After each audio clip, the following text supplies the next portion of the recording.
Sir এই মাসের বেতন তো আব্বাই জানে স্যার, বেতন পেলে আপনি টাকাটা দিয়ে দিন। শোনো, তোমরা যদি সবাই এরকম করো তাহলে আমাদের কোচিং চলবে কিভাবে বলো? তোমরা একটু, আচ্ছা ঠিক আছে, সমস্যা নাই, বলে দিব না ওকে, ঠিক আছে? আচ্ছা ঠিক আছে। এই ছেলে, এই এদিকে আসো। আসসালামু আলাইকুম স্যার। ওয়ালাইকুম আসসালাম। কি ব্যাপার, তুমি না আমাদের স্কুলে পড়ো? জি স্যার।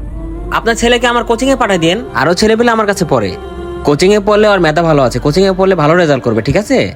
সমস্যা নাই, স্কুলেও থাকবে এবং আমার কোচিং এও পড়াশোনা করবে, ঠিক আছে? কোচিং এ না পড়লে কিন্তু সে পাস করতে পারবে না, বলে দিলাম কিন্তু। আর তুমি কোনো কোচিং এ পড়ো? জি না স্যার। তাহলে আমার কোচিং এ ভর্তি হয়ে যাও, ঠিক আছে? স্যার আমরা তো কোচিং এ তো অনেক খরচ স্যার, আমরা তো গরিব মানুষ, পারতাছি না স্যার।